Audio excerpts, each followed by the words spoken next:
Pemirsa, setelah selesai menjalani sidang eksepsi, Tifauzia Tiasuma, terdakwa kasus tudingan ijazah palsu Presiden ke-7 Joko Widodo, pada hari ini kembali menjalani sidang lanjutan di Pengadilan Negeri Jakarta Timur. Terdakwa kasus tudingan ijazah Joko Widodo, Tifauzia Tiasuma, kembali menjalani agenda sidang lanjutan, mendengarkan pendapat dari penuntut atas laporan perlawanan tim kuasa hukum terdakwa. Dalam sidang sebelumnya, tim kuasa hukum terdakwa mengajukan keberatan terhadap dakwaan penuntut umum yang telah dibacakan. Pihak kuasa hukum terdakwa menuntut agar keabsahan ijazah dapat dibuktikan secara terang benderang di hadapan hukum dan pengadilan. Sidang terdakwa Tifauzia Tiasuma terkait kasus pencemaran nama baik Presiden ke-7 Joko Widodo dan berproses di Pengadilan Negeri Jakarta Timur, yang pada sidang sebelumnya terdakwa menolak restoratif justice dan telah membacakan eksepsi.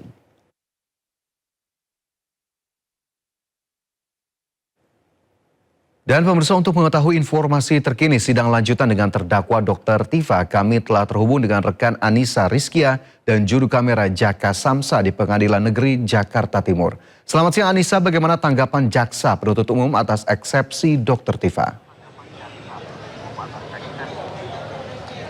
Ya, selamat siang Fajar dan juga pemirsa. Kalau tadi kita simak bersama kurang lebih 1 jam lebih 15 menit sidang ini berjalan, yakni sidang terdapat agenda yakni kita menyimak bersama pendapat dari jaksa penuntut umum terkait eksepsi atau nota keberatan yang disampaikan oleh terdakwa Dr. Tifa. Kalau kita mengulas, ada 6 poin yang disampaikan oleh pihak Dr. Tifa yang merasa keberatan dengan tuduhan yang disampaikan terkait dugaan pencemaran nama baik dan juga adanya keterkaitan Dr. Tifa dalam tentunya membuat berita bohong, dan itu tentunya dari pihak jaksa penuntut umum tadi meminta agar majelis hakim menolak seluruh eksepsi yang diajukan oleh terdakwa yakni Dr. Tifa. Selain itu, adapun alasan yang disampaikan oleh jaksa penuntut umum, Fajar dan juga pemirsa, diantaranya ini ada surat dakwaan yang tengah disusun secara cermat dan juga jelas sesuai dengan KUHP, dan keberatan dari kuasa hukum ini dinilai telah masuk ke dalam pokok perkara sehingga seharusnya dibuktikan di dalam persidangan, bukan melalui eksepsi.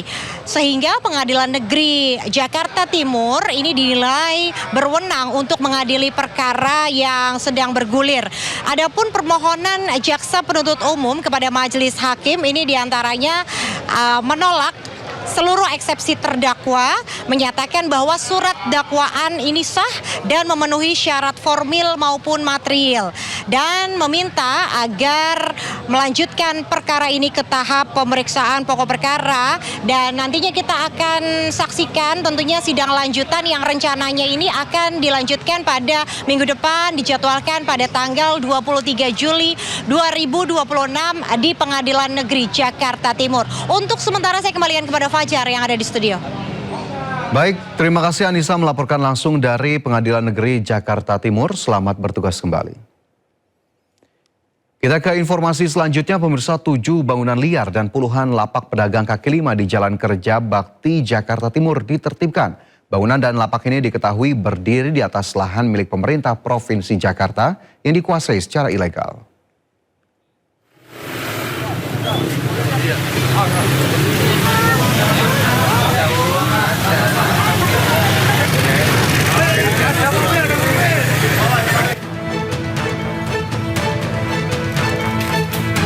...160 personel gabungan diterjunkan untuk menertibkan 7 bangunan liar dan sejumlah lapak yang digunakan 50 pedagang kaki lima di pinggir Jalan Kerja Bakti, Kecamatan Makassar, Jakarta Timur.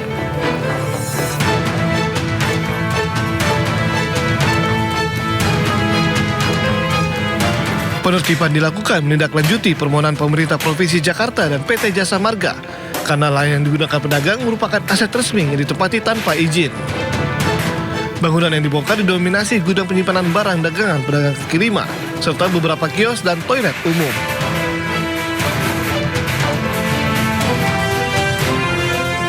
Setelah penertiban, lahan akan dikembalikan sesuai fungsi sebagai jalur hijau atau taman.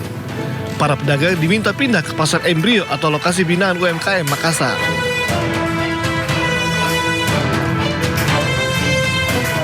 merupakan lokasi yang bukan semestinya dibangun menjadi area berdagang.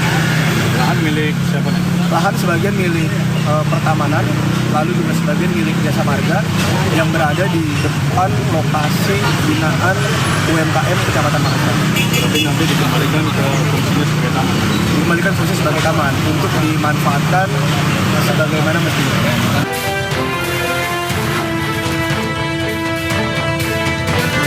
Sementara itu, Kelurahan Makassar juga mendata sekitar 80 bangunan liar lain di wilayah RW 4 yang berdiri di atas aset PT Jasa Marga. Bangunan yang digunakan sebagai hunian dan gudang itu akan menjadi target penertiban setelah proses sosialisasi. Dari Jakarta, Rizky Falufi, iNews melaporkan. Pemirsa, seorang dokter residen anestesi ditemukan tidak bernyawa di semak-semak samping RSUD Tengku Rafian, Siak, Riau. Polisi masih menyelidiki penyebab kematian yang diduga tidak wajar ini. Sesosok jasad pria ditemukan di semak-semak tepat di samping RSUD Tengku Rafian, Siak. Korban diketahui merupakan seorang dokter residen spesialis anestesi yang tengah menjalani pendidikan dan bertugas di rumah sakit tersebut. Saat ditemukan, korban dalam kondisi terlentang dan masih mengenakan pakaian rapi serta tas yang tidak jauh dari lokasi. Polisi kemudian mengevakuasi jasad untuk diperiksa lebih lanjut, termasuk penyebab kematiannya. Polisi juga telah meminta keterangan dari sejumlah saksi. Olah TKP tadi kita temukan barang-barang milik korban masih ada, dan kemudian dari olah TKP tadi belum ditemukan adanya tanda-tanda kekerasan. Untuk itu jenazah sudah kami kirim ke Rumah Sakit Bayangkara untuk dilakukan otopsi. Penemuan jasad dokter ini berawal dari laporan istri korban yang melaporkan suaminya yang tak kunjung pulang dan ponselnya yang tidak aktif. Dari Siak, Riau, Eli Suwanti, iNews melaporkan. Viral di media sosial, seorang oknum dosen di Universitas Pendidikan Indonesia atau UPI Kota Bandung, Jawa Barat diduga menipu mahasiswanya. Korban mengaku rugi hingga puluhan juta rupiah.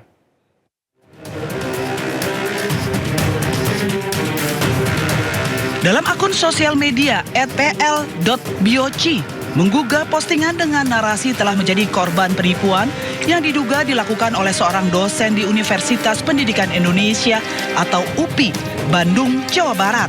Dalam unggahan yang bersangkutan pun sempat mengunggah bukti-bukti transferannya sebesar 100 juta dan baru dibayar 40 juta rupiah. Korban pun mengakui pernah ada hubungan dengan diduga dosen UPI tersebut pada tahun 2025 lantaran dianggap memiliki branding yang bagus dan enak diajak berbicara hal apapun. Menanggapi hal tersebut, UPI mengklarifikasi bahwa pihak kampus mengaku telah menerima informasi yang berkembang di media sosial tersebut dan telah menyampaikannya ke pimpinan universitas untuk ditindaklanjuti sesuai mekanisme yang berlaku di lingkungan institusi. Universitas Pendidikan Indonesia, UPI, berkomitmen menjunjung tinggi prinsip akuntabilitas, transparansi, dan keadilan sekaligus menghormati hak seluruh pihak yang berkaitan dengan perkara. Saat ini, isu itu telah diterima oleh pimpinan dan langsung ditangani oleh Komisi Etik Universitas. Tentu kami akan menjalankan proses ini sesuai dengan prinsip-prinsip keterbukaan, transparansi, dan juga integritas. Untuk itu, saat ini posisi daripada isu ini ada pada Komisi Etik Universitas. Universitas Pendidikan Indonesia akan selalu menjaga lingkungan akademik yang aman, profesional, dan berintegritas. Dari Bandung, Jawa Barat, Ervan David, iNews melaporkan. Menteri Pekerjaan Umum Dodi Hanggodo membuka sayembara bagi siapa saja yang bisa membuktikan tudingan bahwa Komisaris PP Aisyah Zakiah merupakan keponakannya. Dodi bahkan menjanjikan hadiah umroh sekeluarga bagi pihak yang dapat membuktikan tudingan itu. Pernyataan sayembara umroh dilontarkan langsung Menteri Pekerjaan Umum Dodi Hanggodo kepada para wartawan usai ia menghadiri rapat di Istana Kepresidenan pada Rabu sore. Selain soal tudingan Komisaris PP Aisyah Zakiah merupakan keponakannya, wartawan juga menanyakan rumor mutasi sejumlah pegawai senior di Kementerian Pekerjaan Umum dari Jakarta ke berbagai daerah terpencil di luar Jawa. Keluarga lu semua. Itu bukan kewenangan apa, Pak? Bagaimana Pak? Pada apa? Mutasi. Iya Pak. Ini bener Pak. Ini karena terkait dengan apa? Bocornya surat Bapak. Nggak ada. Kalau mutasi itu benar Pak? Mutasi kan biasa aja. Pegawai gue 38.600 bisa nggak boleh mutasi ya. Tapi berarti bukan karena isu yang surat bocor. Nah, Pak yang komisaris jadi ini Ponakan apa, Pak? Komisaris jadi ponakan Bapak. Bukan sayembara. Kalau lu bisa buktikan, gue kasih lu umroh. Keluarga lu semua. Itu bukan kewenangan apa, Pak? Bukan sayembara tuh, gue kasih waktu sebulan. Berarti bukan ponakan Pak? Ya, lu pikir sendiri. Menteri PU Dodi Hanggodo belakangan menjadi sorotan publik. Selain rumor keponakan dan mutasi di kementeriannya, juga beredar soal gambar surat dinas ke Amerika Serikat yang mencantumkan nama istri dan anak.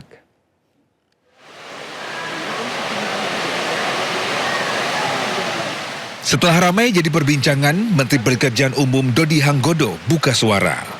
Dodi pastikan dirinya batal mengunjungi New York, Amerika Serikat.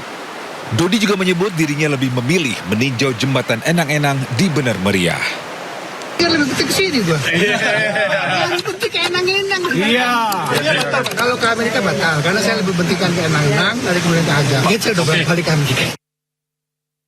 Sebelumnya, gambar surat dinas Kemen PU ke Amerika Serikat yang mencantumkan nama istri dan anak menteri menjadi perhatian publik. Publik menilai keikutsertaan istri dan anak menteri dalam kunjungan dinas menggunakan APBN. Namun, Kementerian PU memastikan surat yang beredar di publik sebagai syarat kelengkapan visa. Selain itu, biaya perjalanan anak dan istri menteri ditanggung sebagai biaya pribadi.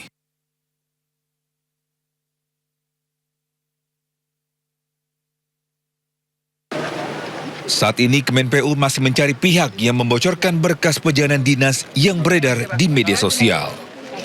Tim Liputan iNews melaporkan. Pemirsa, mentalitas dan kinerja ASN dinilai tidak kompetitif jika dibandingkan dengan pegawai swasta. Kritik ini disampaikan Ketua Komisi 2 DPR M. Rifki Nizami Karyasuda dalam rapat kerja DPR. Menurutnya mentalitas ASN harus diperbaiki dengan sistem kerja berbasis KPI yang jelas. Itu coba kita pikirin deh, di swasta orang bisa kompetitif kok, pegawai negeri ASN nggak bisa kompetitif.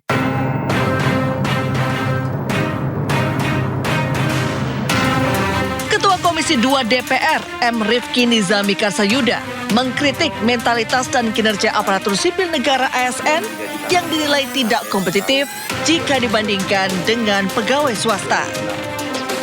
Kritik ini disampaikan langsung dalam rapat kerja di hadapan Menteri Pendayagunaan Aparatur Negara dan Reformasi Birokrasi Menpan RB Rini Widiantini pada Rabu. Menurut Rifki, pemerintah perlu meningkatkan indikator kinerja atau Key Performance Index (KPI). Lemahnya penilaian kerja membuat pekerjaan ASN kerap dianggap zona nyaman dan simbol stabilitas tanpa perlu bekerja secara kompetitif. Mentalitas sumber daya manusianya nggak berubah.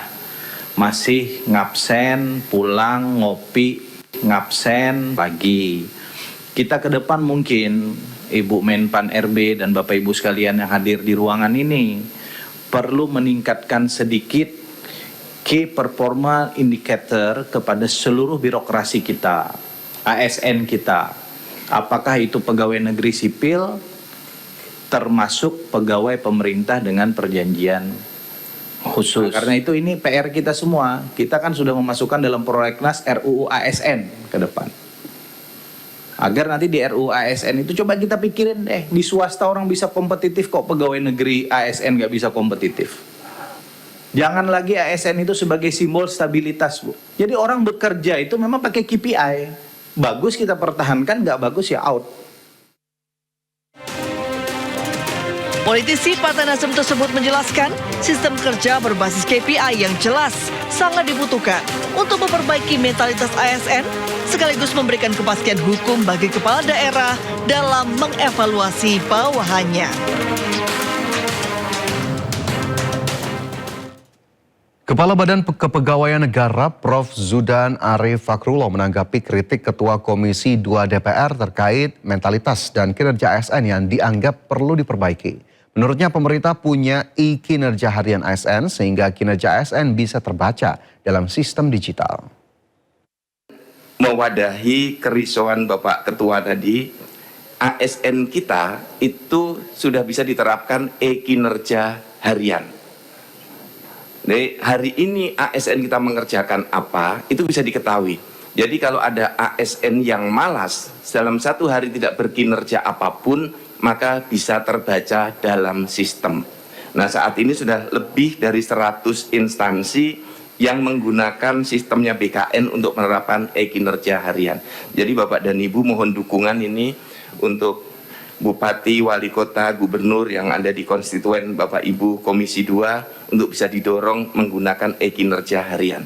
Nanti Bapak Ketua Komisi 2 bisa terjadi seleksi alamiah. Ketika dia tidak bisa berkinerja, itu yang akan menghentikan karirnya bukan pimpinannya, tetapi kinerja yang bersangkutan. Karena tidak muncul di dalam sistem.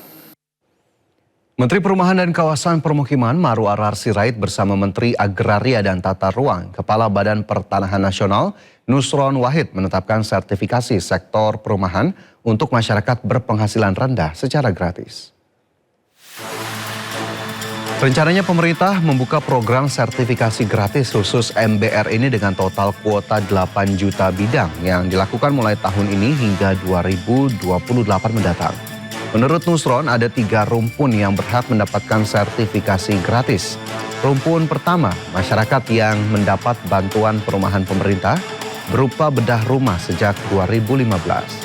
Kemudian rumpun kedua adalah mereka yang mendapat program kredit fasilitas likuiditas pembiayaan perumahan atau FLPP. Lalu rumpun ketiga yakni masyarakat mandiri.